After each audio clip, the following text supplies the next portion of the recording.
mga kabangbang, we are currently here at SM City and we are going to park in by Radisson.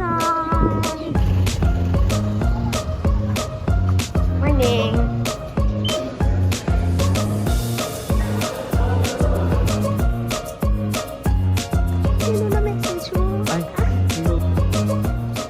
Drinking Nose doing his part while I am here doing my live on YouTube. Time for coffee. Securing our cord para pwedeng bumaan yung mga tao. Thank you, Manong. So that's quality service here at Park Inn by Radisson, diba? Secure na secure tayo during our events. Culinary talent and enjoy delightful food tasting sessions. So, without further ado, let's begin our program.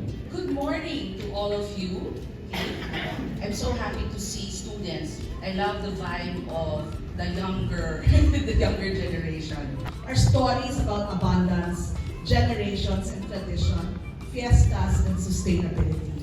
We are blessed to have this designation, but we also have to work hard to keep it with several programs, especially on sustainability, committing to the UNESCO's SDGs or Sustainable Development Goals.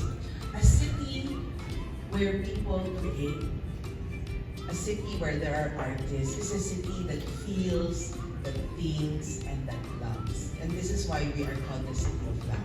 And that is true, 40% of the endemic ingredients in the Philippines are indeed in Western Visayas and are normal and regularly eaten at home here in Iloilo. So our gastronomy for today that we will be cooking is an endemic ingredients used in Ilonggo cuisine, ano na saihan. So we will be using what we call the takway. I'm learning. Let's add the ginamos. I can smell the bagoong. Okay? Ay, nagutom na ko.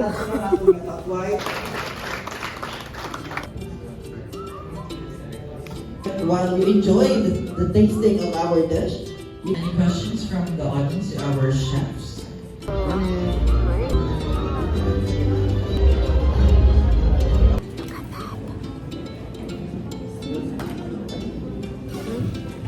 Of course, we would like to Mr. Roland B. Cartagena, our Executive Director for Filipino Arts Festival. Filipino Arts, the Local Culture and Arts Council. Diyan sa Iloilo kung saan makita ang lain-lain na gumawa kapulinan na gamit. Sa kinabuhi sa syudad sa Iloilo. Ini ang atong reputasyon, atong panagdion, Ngayong aga sa mga future chefs naton dira, I hope nga ang passion naton kang burning desire is grabe dang iya nga kalayo, no? So good luck on your future and just keep doing it. Thank you! We are very glad that we are part of the festival. Maraming salamat po. We are done for our first dish. Yun ay ang Takway puree, stuff siya sa heart. with our isa pa endemic ingredient ang muscovado. How was it? So far, rami man siya kaya at least dogin innovate nila, blakag, dogin elevate ang dish, dogin expand pag nila ang flavors pag sa takway nga which is originally sa Region 6 specifically. Amo ginang importante, no? Once maging chef ka na in the future, exil, no? Innovate and elevate our dishes sa Iloilo. Thank you so much from JBL FMU Textbook Center. Ayan! Students who were supposed to play. What we do first is you build with salt and sugar. But I like for so okay, for the chicken, chicken line. So I don't need to cooking for the chicken. So we marinate chicken line, we marinate overnight. Then for the sauce, we need to saute the onion and your garlic, lemongrass. After that, you savor the sauce. pagka-smoker, inisip natin yung mga malalaking cabinet, di ba? Kung yung iba, mga walk-in, ito, pwede nyo madala. May mga competition. Yung smoke mo sa loob ng dome, so when you present it and open it, parang the experience is enhanced. Like if you're serving like a steak or maybe a barbecue dish, mas ma-enhance pa yung experience ng guest. Chef, can you tell us what's inside the glass? Inside the glass is, so that's how it goes.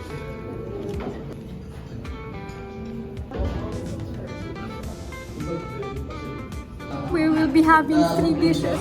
This is the second. Visitate ako ng ginger garlic, then lemongrass, then we put some oregano, visitate the olive oil, then we put inside the fish. Put inside the fish, then we make the miranda wine. And then after that, we add good salt in the egg white. And then after that, we put the egg white in the bottom of the fish. And then we make around 20 minutes for 180 minutes. Then you fold in the mayonnaise and then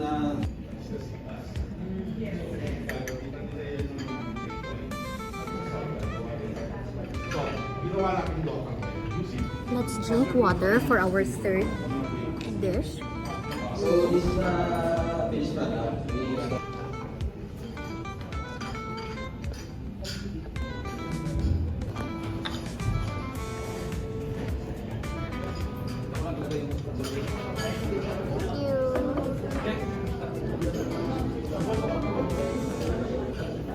What I like about this, yung presentation, no?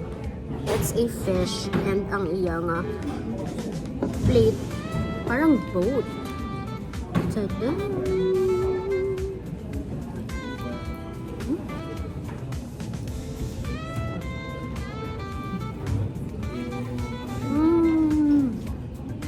Of course, to our students, if you have any questions to our chefs,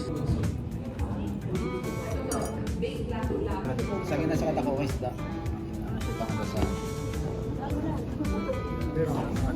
everyone is still enjoying. Para sa mga students, I'm also Ilonggo. I live Iloilo for 24 years. Be passionate sa mga gusto nyo na i-achieve nyo na career nyo. So yun lang, and, hard work. Because talent without hard work is nothing. So yun lang ang sa akin. Ito yung advocacy ko lagi. Love local cuisine. Be proud sa mga local cuisine natin. Now, Iloilo is awarded by City of Gastronomy, right? So I'm proud. I mean, I came from culinary heart of Pampanga. This is sa amin sa Pampanga, right? So, dapat maging proud tayo doon sa sariling natin bago tayo mag-jump doon sa mga ibang cuisine. Kaya kailangan iingat natin yung local cuisine natin para naman sumikat siya sa buong mundo. Nakulitin na puli para sa places. This is in our course and maraming din sa namin sa future. Thank you so much. We are done for our batch 2 and our endemic ingredient is budbud salt. How was it, John Carl? So, ang budbud salt ginamit sa kapin pa ang tungod sa may fish ngayong gamit. Medyo damol pero namit gid sa kayo kay hindi siya matama kaalat, hindi man siya tama ka last eye kag perfect gid sa harap. Among the 3 dishes, diin gid ang imo pinakananamitan? Ang may mango sauce, wala. Ang barbecue? Yeah, Yung chicken second? barbecue with mango sauce. Pwede pa ang mga beetroot kag ang mango sauce yan. Ay very complement siya sa barbecue as chicken barbecue. Na isa to siya, no, ang pinakanami gidya as a chef is dapat ang bawat ingredients naga-complement ang ila flavors with each other. Thank you so much and thank you Isaac University, men. Bye!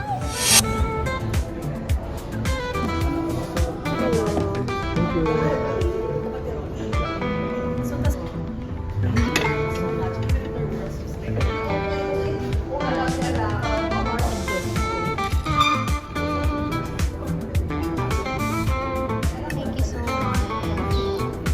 So we got stuffed pampano here at Annie. And we have more this afternoon.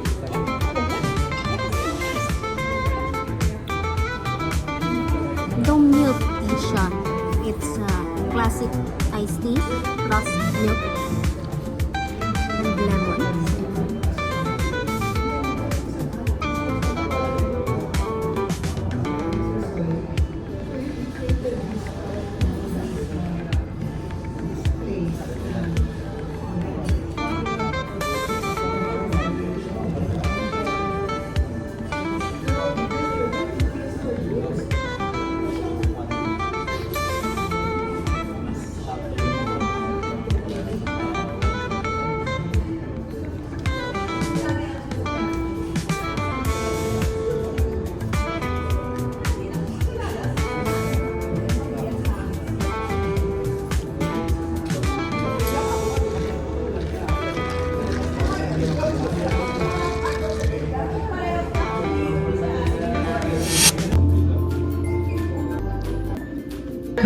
culinary demonstration. Yes! Alright. Third, Endemic ingredients from Iloilo. So this is the called the ribas leaves. Hamot-hamot. So lagay lang natin sa kung may mixer kayo, so pwede na naman gawin sa mixer para mas masarap.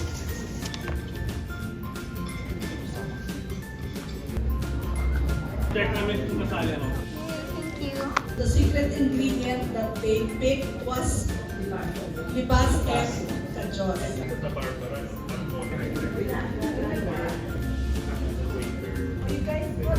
Let's try.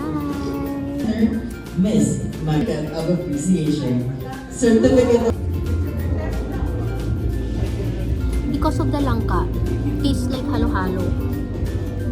Tapos ang texture sang kadyos. Halo-halo, fried beans. Pero kadyos siya. Familiar ka mo sa fried kangkong. Daw mo niya siya. Bali ang leaves.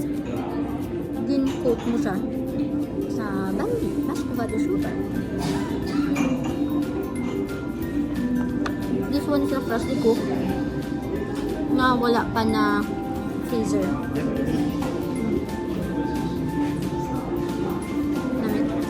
Siguro ang message ko lang para sa mga youth, ang aton ng mga endemic na ingredients, so it became naman na pag kamo naman ang in charge sa time nga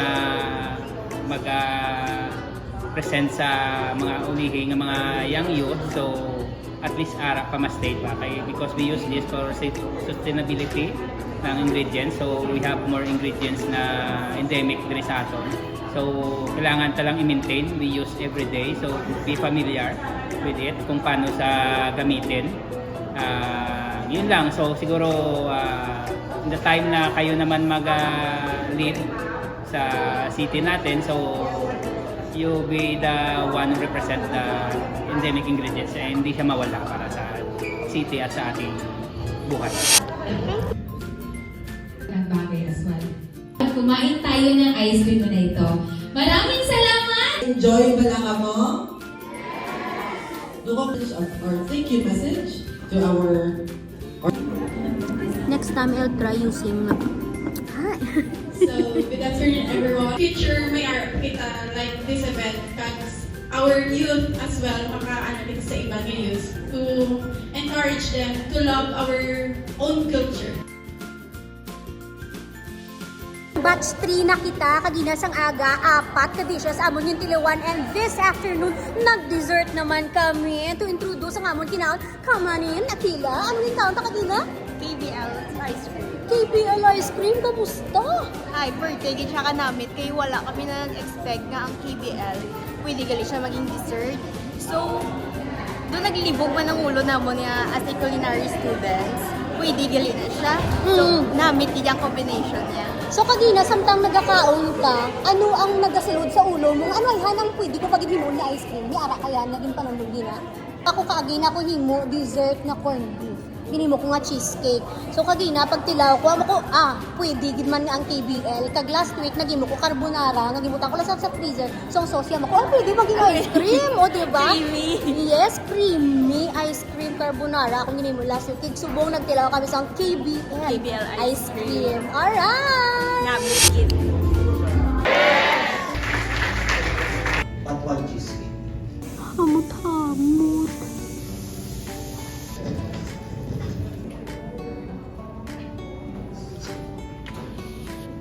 Kalong-kalong mo yan. Tapos.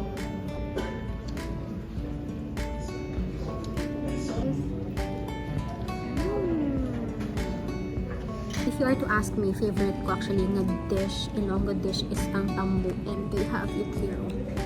Tingin ko mas magnamit pag hindi ko may gata.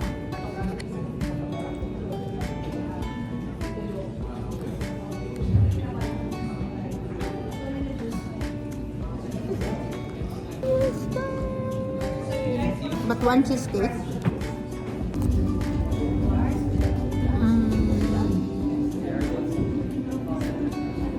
Aslum. Nama.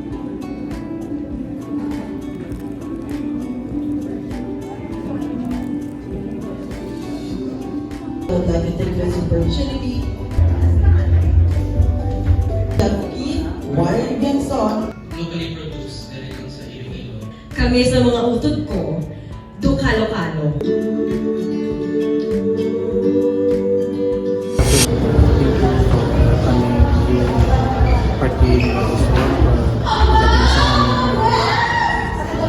Event 3. Thank you for your future success good luck kitchen. So, nakakita ako sa pampaaslong at first bite. Thank you for inviting us and we have some kay Maria Vidal-Baliao and sa North Philippine University College of Hospitality Management. Sir, and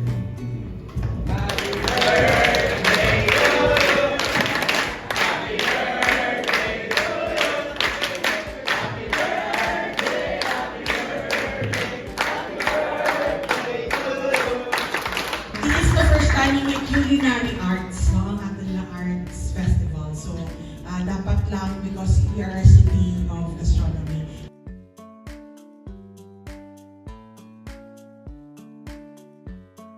Yay! Finally, mga kabangbang, food ko si JR! And we are- Yeah! We are done for our 4th batch from CPU. CPU!